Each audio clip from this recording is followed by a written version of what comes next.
الانبیاء المرسلین نبینا سیدنا بالقاسم محمد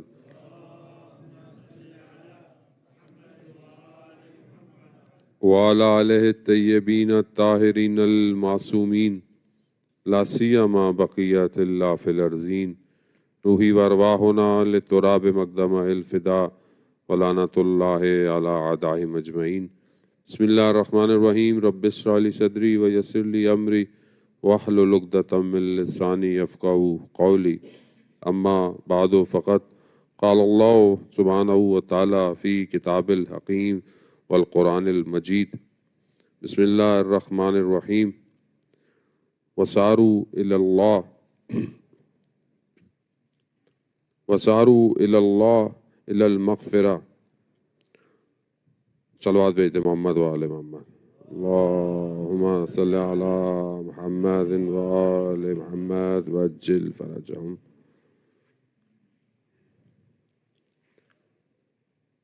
وَأَطِیعُوا اللَّهَ وَأَطِیعُوا الرَّسُولَ لَعَلَّکُمْ تُرْحَمُونَ۔ صلوات بھیجتے محمد وآل محمد۔ اللہم صلی علی محمد وآل محمد۔ وَسَارِعُوا إِلَىٰ مَغْفِرَةٍ مِّن رَّبِّكُمْ وَجَنَّاتٍ عَرْضُهَا السَّمَاوَاتُ وَالْأَرْضُ أُعِدَّتْ لِلْمُتَّقِينَ الَّذِينَ يُنفِقُونَ فِي السَّرَّاءِ وَالضَّرَّاءِ وَالْكَاظِمِينَ الْغَيْظَ وَالْعَافِينَ عَنِ النَّاسِ وَاللَّهُ يُحِبُّ الْمُحْسِنِينَ۔ صلوات بھیجتے محمد وآل محمد۔ اللہم صلی علی محمد وآل محمد وعجل۔ عزیزان محترم، شب 20ویں ماہ مبارک رمضان کی ہے اور ایام ضربت امیر کائنات ہیں۔ پروردگار نے انسان کو پیدا کیا اور اس کی ہدایت کے لیے اپنی طرف سے نمائندوں کو بھیجا۔ 1,24,000 انبیاؤں کے بعد پروردگار نے ائمہ علیہ السلام کے سلسلے کو جاری کیا۔ رسول خدا حضرت محمد مصطفیٰ صلی اللہ علیہ وآلہ وسلم، اللہم صلی علی محمد وآلہ، کیونکہ آخری نبی ہیں اور وہ خود ارشاد بھی فرماتے ہیں کہ میری اور علی کی نسبت وہی ہے جو موسیٰ اور ہارون کی ہے، مگر فرق صرف یہ ہے کہ میرے بعد نبی نہیں ہے۔ لیکن جتنی محنت 1,24,000 انبیاء نے کی اس پیغام کو پہنچانے میں، اس پیغام کو مینٹین کرنا سخت تھا۔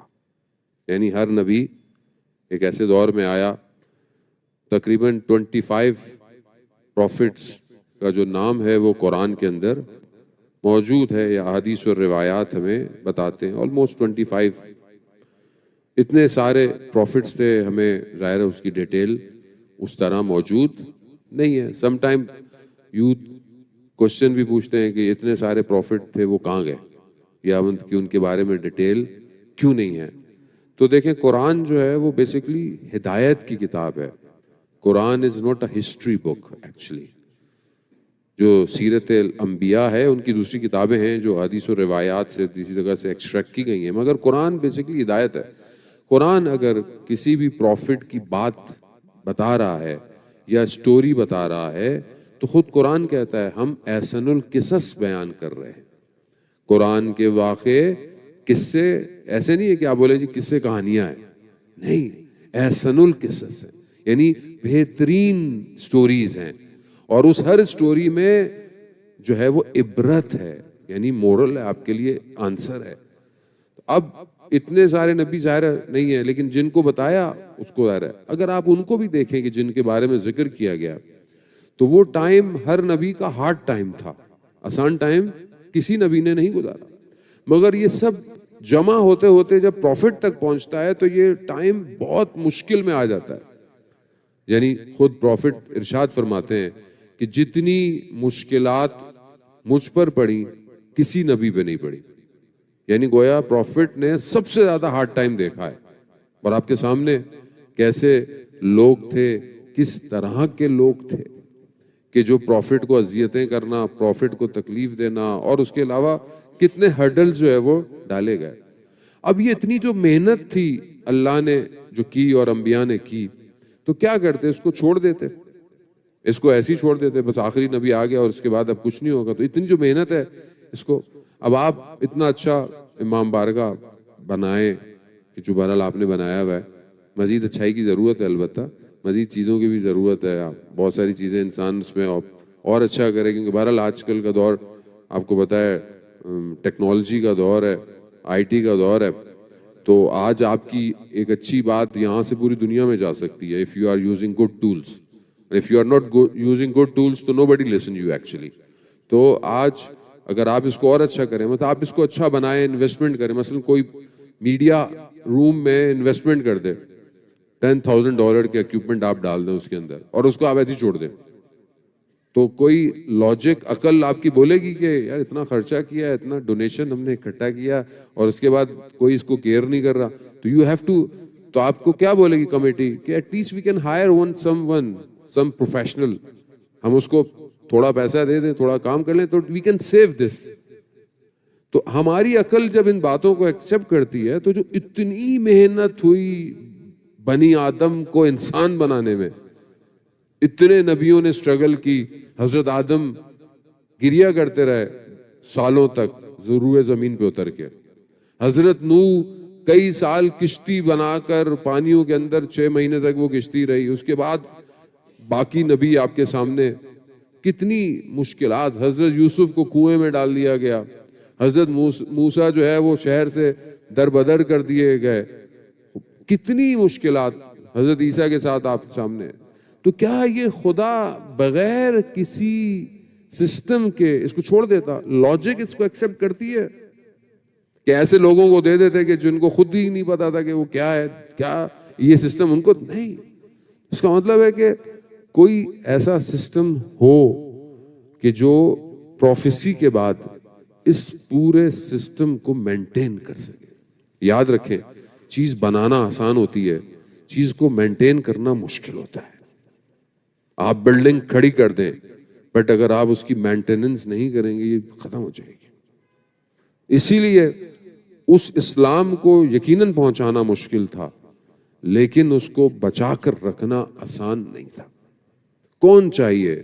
وہ کہ جو اسلام سے واقف ہو، وہ کہ جس میں اپنی کوئی خواہش نہ ہو، وہ کہ جس کی مرضیاں صرف خدا کی مرضیاں ہوں، وہ کہ جو خدا کا نمائندہ ہو، وہ جس کے پاس علم الہی ہو، وہ کہ جو انسان کامل ہو، وہ کہ جو اپنا سب کچھ خدا کی راہ میں دیتے وقت دریغ نہ کرے، پریشان نہ ہو، وہ چاہیے.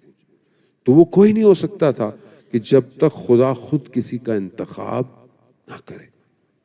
میں اور آپ کوئی بھی پوسٹ مل رہا ہے، کوئی بھی ڈیزگنیشن مل رہا ہے، کہیں پہ بھی مل رہا ہے، ہم کہیں نہ کہیں اپنا فائدہ دیکھتے ہیں. میں کسی کمیٹی میں آؤں گا نا تو میں کوشش کروں گا میرے دوست آئیں، میرے جاننے والے آئیں. میں پریزیڈنٹ بن جاؤں گا ملک کا بھی تو منسٹر میرے رشتہ دار لگ جائیں، کچھ نہیں تو کم از کم کوئی نہ کوئی ایک بزنس اس کو دے دوں گا. جو انسان کی فطرت ہے. سوائے الہی نمائندے کے کوئی بھی شخص الہی کام نہیں کر سکتا. یہ نہیں کہ ہم نہیں کر رہے، الحمدللہ کر رہے ہیں، مگر جیسا کام چاہیے ویسا کام صرف اللہ کا نمائندہ کر سکتا. جارج جورداک جو کہ جس نے وہ بک لکھی the voice of human justice, Imam Ali پر اس نے بک لکھی ہے، کرسچن تھا، آپ کو بتایا، آپ جانتے ہیں اس نے. وہ کیا کہتا ہے کہ حضرت علی کی شہادت کا ریزن کیا تھا؟ جو اس نے اتنا اسٹڈی کیا اسلام کو، نہج البلاغہ کو، وہ کہتا ہے کہ حضرت علی کی شہادت کا جو ریزن تھا وہ علی کی عدالت تھی. عدالت تھی، یعنی کوئی بھائی نہیں ہے. یہ نہیں کہ خلافت، ظاہری خلافت میں آیا تو بھائی ہے تو اس کو نہیں، کسی کو ایسے مل رہا تھا کہ جی وہ رشتے نہیں، کوئی نہیں ہے. یہی تو تھی چیز جو کسی کو مشکل میں ڈال دیا. اذان محترم، یہی وجہ ہے کہ آج تک لوگ اسی مشکل سے ہیں. مظلوم اول کائنات ہے کہ لوگ جب دنیا سے چلے جاتے ہیں تو دشمنوں میں کمی ہو جاتی ہے. مگر مولا کے دشمنوں میں اضافہ ہوا ہے، کوئی مظلومیت ہے۔ 70 ایئرز، 100 ممبروں سے، یا 100 سال تقریباً 70,000 ممبر امام کے خلاف بولتے رہے، تو پروپوگنڈا، یہ جو پروپوگنڈا ہم کہتے ہیں آج میڈیا ہے، اس زمانے میں ممبر اور یہ ساری چیزیں میڈیم تھے، ابھی آپ کے پاس بہت ساری چیزیں ہیں، اس وقت سے سٹارٹ۔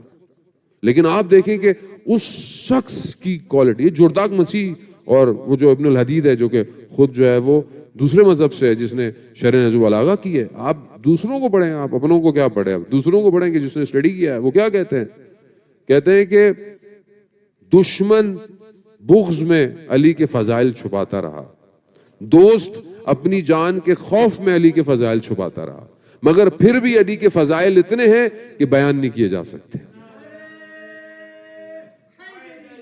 یا علی علی، خوب آپ دیکھیں، وہ اللہ کا نمائندہ ہے، اور اس پورے سسٹم کو بچانے کے لیے اللہ کا نمائندہ چاہیے تھا، اور اللہ کا نمائندہ آیا آپ کے سامنے۔ جانے بتاؤں، ہم بعض اوقات کوشچن کرتے ہیں ینگسٹرز بھی کہ why امام علی took with 2 fingers the door of the Khyber, then why he is silent in Medina؟ امام علی کو ہم بتا رہے ہوتے ہیں کہ امام کو کیا کرنا ہے۔ آپ دیکھیں نا، انسان وہاں پہنچ جاتا ہے کہ وہ بتائے گا امام کا مطلب کیا ہے۔ امام، مسجد کا امام کا مطلب کیا ہوتا ہے کہ آپ کو پیچھے کیا کرنا ہے، فالو کرنا ہے۔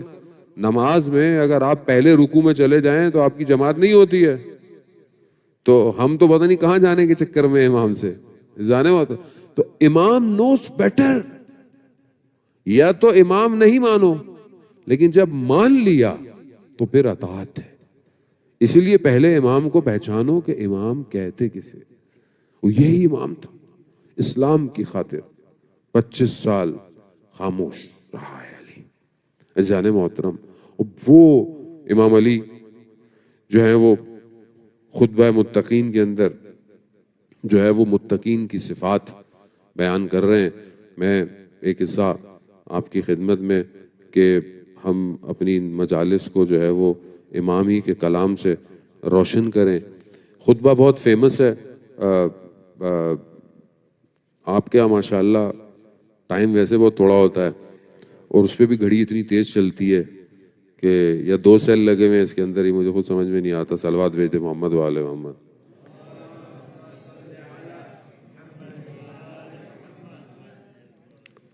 خطبہ حمام کے نام سے فیمس ہے، میں نے آپ کو پہلے بتایا تھا۔ آتا ہے مولا کی خدمت میں اور کہتا ہے کہ مجھے جو ہے وہ پرہیزگار یعنی متقی کہ جو بہرحال اپنے آپ کو بچاتے ہیں، روکتے ہیں گناہوں سے۔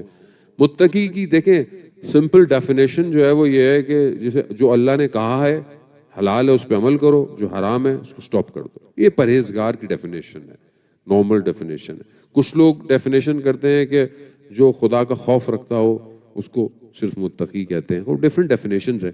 اب ہم اس کو بہرحال اس کا مقصد یہ ہے کہ اٹس ناٹ اونلی کہ کوئی خطبہ ہے تو آپ سن کے گھر چلے جائیں، no it's very practical and we can use in our daily life.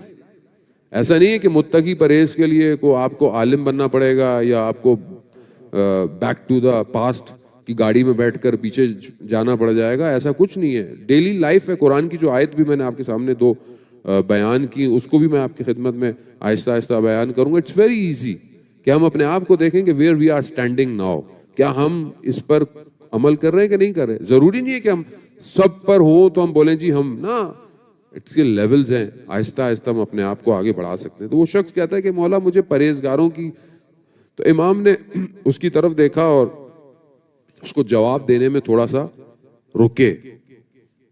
پھر اس نے امام نے بتایا کہ اے حمام، اللہ سے ڈرو اور اچھے عمل کرو، کیونکہ اللہ ان لوگوں کے ساتھ ہے جو متقی ہیں اور نیک کردار رکھتے ہیں، یعنی نیک کردار یعنی اچھا کریکٹر رکھتے ہیں۔ یہ کہا تو اس نے کہا کہ مطلب وہ رکا نہیں، وہ اس کو اور چاہیے تھا۔ تو اس نے کہا مولا کچھ اور بتائیں، کچھ اور اس کو اوپن کریں۔ امام جانتے تھے، امام تھے، یہ یاد رکھیے گا، امام جانتے تھے کہ اس کا قلب برداشت نہیں کر پائے گا، اسی لیے امام نے تھوڑا سا روکے تھے۔ لیکن جب اس نے اصرار کیا تو پھر امام نے بتانا شروع کیا۔ امام فرماتے ہیں اللہ سبحانہ و تعالیٰ نے جب مخلوقات کو، کریشنز کو پیدا کیا تو ان کی اطاعت سے وہ بے نیاز تھا، یعنی خدا کو مخلوق کی، یعنی جن کو خلق کیا ہے، اس کی اطاعت کی ضرورت نہیں تھی۔ کہ آپ بولیں کہ خدا تب ہوا کہ جب اس نے مخلوق کو پیدا کیا، وہ اس کو فالو کرے گی، عبادت کرے گی تو وہ خدا بنے گا؟ نہیں۔ امام فرماتے ہیں کہ جب اس نے مخلوق کو پیدا کیا تو وہ ان کی اطاعت سے بے نیاز تھا، اسے ان کی ضرورت نہیں تھی، اور ان کے گناہوں سے بے خطر، یعنی اگر وہ مخلوق گناہ کرتی تو اسے خدا کو کوئی فرق نہیں پڑتا تھا، گناہ کرے اپنے لیے کر رہی ہے، خدا کے لیے تھوڑی ہے، خدا کو کوئی مشکل تھوڑی ہے کہ خدا کے لیے گناہ کر رہی ہے۔ مگر اس نے پھر بھی اس مخلوق کو اس پورے سسٹم میں جگہ دی، کیونکہ نہ کسی گناہگار کی گناہ سے اس کو نقصان ہو سکتا ہے، اور نہ کسی فرما بردار کی اطاعت سے اسے کوئی فائدہ پہنچ سکتا ہے۔ یعنی امام نے چند سٹارٹنگ کے جملوں میں توحید کا خلاصہ کیا ہے۔ خدا کیا ہے؟ خدا ہمارا محتاج نہیں ہے، ہم اس کو سجدے کریں یا نہ کریں تو بھی وہ خالق ہے، تبھی وہ مالک ہے۔ کوئی پوری دنیا گناہ کرتی پھرے تو بھی اس کی خدائی میں کوئی فرق آنے والا نہیں ہے۔ تو یہ اہل بیت علیہ الصلوۃ والسلام کے کلاموں کے اندر یہ فرسٹ کوالٹی ہے عزیزان محترم، کہ وہ توحید سے ہر چیز شروع کرتے ہیں۔ کتنی اچھی بات ایک عالم اسپیکر تھے، وہ بیان کر رہے تھے کہ حضرت مریم سلام اللہ علیہا کو خدا کے گھر میں پیدا نہیں ہونے دیا۔ آپ کو پتا ہے کہ حضرت مریم کو کیا کہا قرآن میں؟ کہ آپ یہاں سے چلی جائیں، بیت المقدس سے باہر۔ کیوں؟ کیونکہ یہ تو ویسے ہی ان کو مانتے تھے کہ یہ خدا کا بیٹا ہے، اگر وہ خدا کے گھر میں پیدا ہو جاتے تو یہ کیا کہتے؟ یہ تو اور کلیم کرتے، دیکھا خدا کے گھر میں پیدا ہوا۔ ان کو اللہ جانتا تھا، اس لیے حضرت مریم کو بولا کہ باہر جائیں آپ، توحید کو بچایا۔ حضرت مریم کو باہر بھیج کر توحید کو بچایا، اور فاطمہ بنت اسد کو اللہ کے گھر بھیج کر بھی توحید کو بچایا۔ کیسے بچایا؟ کہا کہ خدا جانتا تھا کہ یہ نعوذ باللہ یہ حضرت علی کو کچھ اور بنا دیں گے، تو کم از کم یہ تو کہیں گے علی اللہ کے گھر میں پیدا ہوا، تاکہ یا علی، تاکہ بچا سکے کہ ہاں یہ اصل توحید ہے۔ عزیزان محترم، خدا کا سسٹم بڑا باریک ہے۔ خدا نے بہرحال اس سر و سامان زندگی میں کہتے ہیں اس کو بانٹ دیا، اور دنیا میں سب کو اس کے مناسب حال پر رکھا۔ شروع کی کچھ کوالٹیز میں آپ کی خدمت میں، اور واپس میں قرآن کی آیت میں آؤں گا، کہ کیونکہ خطبہ بہت بڑا ہے، اٹ ٹیکس ٹائم ہم لوگ اس کو بہرحال ریڈنگ کے لیے، اس لیے کہ کسی بہانے سے ہم اس خطبے کو پڑھ لیں۔ پھر امام فرماتے ہیں کہ فضیلت ان کے لیے جو پرہیزگار ہیں، کیونکہ ان کی گفتگو بیلنس ہے، اور ان کا پہننا میانہ ہے، یعنی یہ نارمل لباس پہنتے ہیں، اور ان کے چلنا پھرنا، یعنی ان کی واک کرنا عاجزی ہے، انکساری ہے، یعنی ڈاؤن ٹو ارتھ ہیں۔ یعنی اگر آپ ان کریکٹر کو تھوڑی دیر میں جج کرنا چاہیں، ان کی گفتگو یعنی کنورزیشن بیلنس ہے، ان کا لباس میڈیم، اور ان کے چلنے پھرنے سے لگتا ہے کہ ان کے اندر تکبر نہیں پایا جاتا، یہ ڈاؤن ٹو ارتھ ہے۔ یہ پہلی کوالٹی۔ اب یہ ہم اپنے اندر تلاش کریں۔ اب آپ کیا بولیں گے مولانا صاحب، بھی ہم کہاں سے لے کر آئیں؟ گفتگو بیلنس کرنا سیکھے آدمی، نہ بہت زیادہ بولے نہ بہت کم بولے، کیونکہ ویسے بھی آپ جانتے ہیں کہ جو خاموش رہتے ہیں ان کے دل میں، قلب میں حکمت کے چشمے جاری ہوتے ہیں۔ آیت اللہ عظمہ بہجت رضوان اللہ تعالی علیہ جب نجف اشرف میں پڑھتے تھے تو تہجد کی نماز پڑھتے تھے لمبی لمبی۔ خود فرماتے ہیں کہ ہم ایسے علماء کو جانتے تھے جو تہجد میں، قنوت میں، وتر کی قنوت میں دعائے ابو حمزہ پڑھتے تھے یا دعائے جوشن کبیر پڑھتے تھے. ابھی یہاں دعائے جوشن کبیر تو 10-15 لوگ مل کے پڑھتے ہیں، وہاں ایک آدمی اور دل سے بائی ہارٹ پڑھ رہا ہے. اب آپ سوچیں اس کی کیفیت کیسی ہوگی، کیسی اس کی کیفیت ہوگی. خود آیت اللہ بہجت. تو یہ اس طرح ان کے فادر کو پتا چلا کہ بھائی یہ بڑی لمبی لمبی تہجدیں پڑھتا ہے، تو انہوں نے لکھا کہ بھائی تہجد نہیں پڑھو، تم درس تمہارا صبح مس ہو جائے گا، یا سر درس پہ دھیان دو. اب باپ کا حکم شریعت میں بڑا امپورٹنٹ ہوتا ہے. تو یہ اپنے ٹیچر کے پاس لے کے گئے، آیت اللہ قاضی طباطبائی رضوان اللہ تعالیٰ علیہ کی خدمت میں حاضر ہوئے. تو انہوں نے کہا کہ بھائی باپ کا حکم ہے، آرڈر ہے، تو یو ہیو ٹو اوبے. تو کہا پھر میں نماز شب کا کیا کروں؟ کہا اس کے لیے میں تمہیں ایک اور دیتا ہوں چیز کو جو تمہارے نماز شب کو کور کرے گی. کہا خاموش رہو کرو پورا دن، چپ کا روزہ. ابھی ہم لوگوں کے لیے کتنا مشکل ہے چپ کا روزہ. آپ خود خاموش رہیں لیکن آپ کی فنگر جو ہے نا انٹرنیٹ پہ چلتی رہتی ہے. یہ خود چپ نہیں ہو رہی ہے، اس کو بھی چپ کرائیں گے اس طریقے سے. ریل دیکھنا، یہ فارورڈ وہ فارورڈ. میں تو پورا دن مولانا صاحب I don't talk actually, but you are not talking, you are sharing too much things. This is also a talk actually. تو اس کو بھی روکو. چپ کا روزہ یہی ہے کہ آپ تھوڑا خاموش رہیں نا، تھوڑا پتہ نہ چلے. تو وہ خاموش رہتے تھے. وہ کہتے تھے جب وہ شاپ پہ جاتے تھے تو پیپر پہ لکھ کے دیتے تھے. اب آپ دیکھیں پھر آیت اللہ بہجت کہاں پہنچ گئے. کہ کل میں نے آپ کی خدمت میں بتایا کہ جو شخص امام کو دیکھتا تھا اس کے نور کو بھی دیکھ لیتے تھے، تو خاموشی حکمت ہے. بس اسی اگر فریز کو دیکھیں گے بیلنس. ہم یہ نہیں کر رہے آپ بولے نہیں. اب میں آپ سے کوئی سوال کروں تو اب آپ مسجد کے بعد بولیں کون صاحب کیوں؟ تو اس کا مطلب یہ نہیں ہے، بیلنس ہونا چاہیے. But you cannot stop خواتین. It's scientifically proved that they have more words to talk. وہ زیادہ انہوں نے بولنا ہوتا ہے. It's okay, but بیلنس ہونا. پھر بول کیا رہے ہیں، this is also very important. آپ بات کیا کر رہے ہیں، یہ متقین کی صفت ہے جس کو آپ اپنے اندر ایجاد کریں. لباس آپ کا، اب آپ بولیں مول صاحب میں خوب، ہر آدمی کا اپنا ایک اللہ نے اس کو ایک سٹینڈرڈ دیا ہوا ہے. آپ کے سامنے معصومین کی زندگی، امام جعفر صادق علیہ السلام، اللہم صلی علی محمد. امام ایک جگہ گئے تو بہت اچھا لباس پہنا ہوا تھا، بہت اچھا. تو کسی نے کہا آپ کے ابا اجداد تو بڑا تقوی اور پرہیزگاری کرتے تھے، وہ تو بڑا خشن یعنی ہارڈ لباس پہنتے تھے. تو کہا ان کے دور میں وہ چیز ضرورت تھی، انہوں نے اس کو کیا. آج کے دور میں دوسری. پھر انہوں نے دکھایا کہ اندر وہ دوسرا لباس پہنے ہوئے ہیں. تو ہمیں بھی اپنے سراؤنڈنگ کے حساب سے، جو بہرحال ایک آدمی کہیں کام کرتا ہے، جاب کرتا ہے، بزنس کرتا ہے، کمیونٹی میں موو کرتا ہے، تو وہ اس کے حساب سے جو بیلنس ایکویشن ہے اس کو لباس کے اندر بھی. لیکن لباس بھی ایسا نہ ہو کہ وہ لباس سے پہچانا جائے، بلکہ اس اپنے کردار سے پہچانا جائے. نہیں کہ آپ بولیں کہ میرے آج کل تو جو یوتھ ہیں، ینگسٹر ہیں، آپ کو پتا ہے وہ برانڈ کون سا ہوتا ہے اس سے پہچانا جاتا ہے آدمی نا کہ کیا پہنا ہوا ہے، چپل کون سی پہنا ہوا ہے، شرٹ کون سی ہے، گھڑی کون سی ہے. وہ یہ ہمارا پرابلم ہے. Actually more is your character. آپ کا کردار کیا ہے، اور کردار کیسے پتہ چلے گا؟ آپ کے چلنے پھرنے سے، اٹھنے بیٹھنے سے، گفتگو کرنے سے، ملنے جلنے سے پتہ چلے گا کہ آدمی کیسا ہے. تو عزیزان محترم، یہ بہرحال شروع کی 2-3 کریکٹرسٹکس کو بھی اگر ہم اپنے اندر ایجاد کریں تو اٹس ناٹ ہارڈ.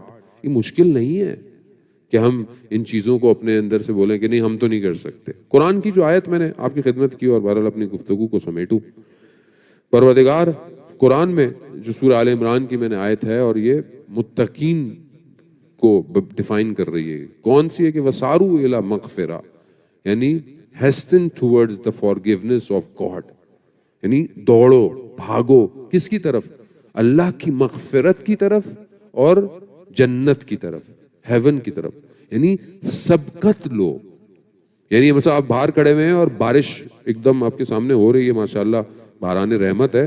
اگر آپ دوڑیں گے نہیں تو گیلے ہو جائیں گے. تب آپ کیا انتظار کریں گے کہ جو باہر کھڑے ہوئے وہ دوڑنا شروع کریں؟ نہیں، آپ بولے نہیں بھائی، جو بھی دوڑے گا مجھے اپنے آپ کو بچانا ہے.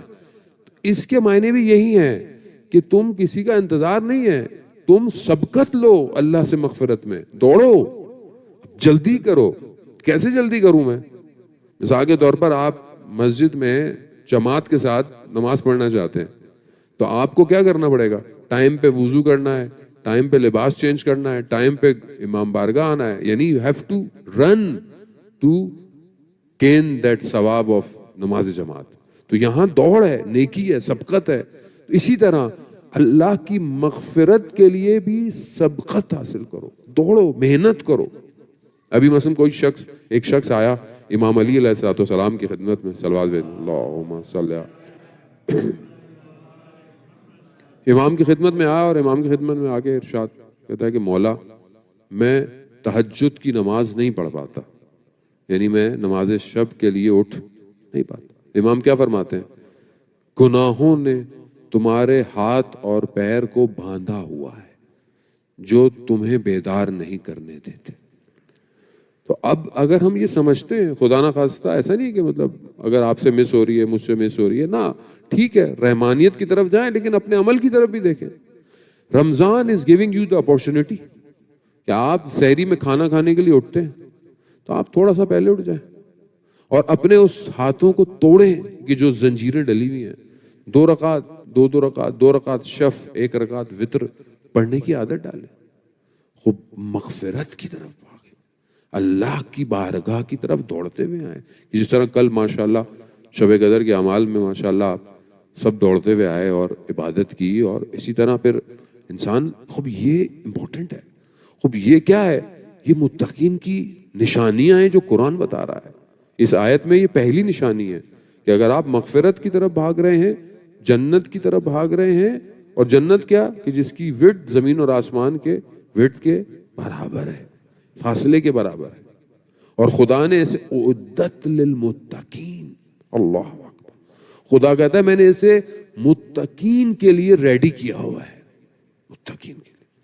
خوب اب انسان اپنے اندر ان کوالٹیز کو جانے محترم انہینس کرے کہ تاکہ انسان اس طرف پہنچ جائے. جب انسان اس دنیا سے جائے گا، سب نہیں جانا ہے، وہاں جا کر انسان کو آئیڈیا ہوگا کہ کتنا وہ لاسٹ کر کے آیا ہے. سا ریو کے لیے جو علماء تفسیر کرتے ہیں، آیت اللہ میر باقری، وہ فرماتے ہیں کہ فرصتیں، اپورچونٹیز جو ہیں، ان کو حاصل کرنا ہے. اصل میں فرصت ہے آپ کے پاس ٹائم ہے، آپ قرآن کی تلاوت کر سکتے ہیں، نیکی کر سکتے ہیں، کسی کو افطاری کرا سکتے ہیں، کسی کی ہیلپ کر سکتے ہیں. Any thing you can do, کچھ بھی کر سکتے ہیں. شب قدر تھی، فرصت تھی، مغرب سے لے کر فجر تک آپ قرآن پڑھ سکتے تھے، عبادت کر سکتے تھے، کوئی بک پڑھ سکتے تھے، گفتگو کر سکتے تھے، نماز پڑھ، اینی تھنگ کر. لیکن اگر آپ نے خدا نخواستہ ویسٹ کر دی تو آپ نے فرصت کو ضائع کر دیا. اور مولا کائنات کیا فرماتے ہیں کہ فرصتیں بادلوں کی طرح ہیں جو بہت تیزی سے نکل جاتے ہیں. اپورچونٹیز یہی ہیں. تو جان محترم، اس سے پہلے کہ یہ چند دن جو باقی ہیں یہ نکل جائیں اور پھر ہم افسوس کرتے رہیں، بہرحال چلیں مسجد کوفہ کی طرف کہ جہاں غم کی جو ہے وہ ایک بادل طاری ہے. وہ کوفہ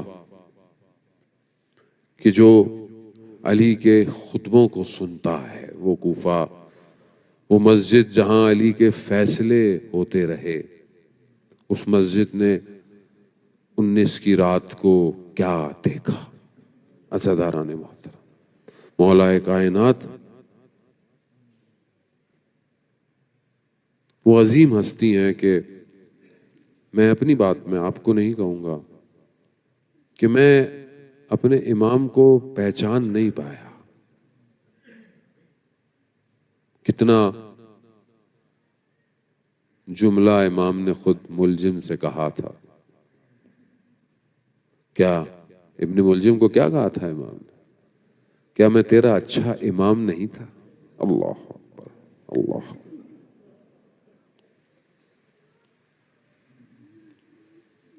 ہاں عزاداران محترم، امام ویسے ہی غم زدہ اور غم کی حالت میں رہے۔ سیدہ کے غم نے امام کو ویسے ہی بوڑھا کر دیا تھا۔ پھر لوگوں کی حالات، واقعات، چند سال ظاہری حکومت، اس پہ بھی جنگیں ہوتی رہی۔ لوگ نیزوں پہ چڑھے ہوئے ڈبوں کو قرآن سمجھ بیٹھے اور ناطق قرآن کو تنہا چھوڑ دیا۔ امام کے ایسے اصحاب تھے جو بتاتے ہیں کہ امام رات کو خالی کنوؤں میں جا کر اپنا علم منتقل کرتے تھے۔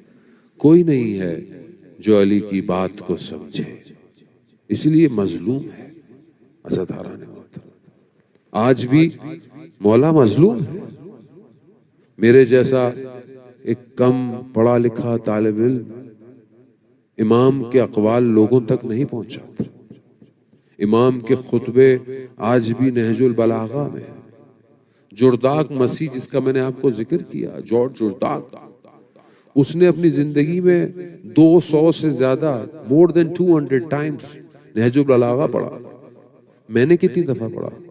اللہ، میں کہتا تو ہوں میں مولا آپ سے محبت کرتا ہوں، روحی، مالی، نفسی، لقل فدا، لیکن امام کے اقوال میری زندگی میں کہاں ہیں؟ کہاں ہیں؟ کیسے لوگ تھے کہ جب وہ مرنا کیوں چاہتے تھے؟ کیونکہ وہ وقت ہے کہ جب ہم مولا کی زیارت کریں گے۔ کچھ لوگوں نے ایسی زندگی بھی گزاری۔ ہاں عزاداران محترم، آج کا دن جو گزرا، فجر میں مسجد کوفہ میں کورام مچ گیا۔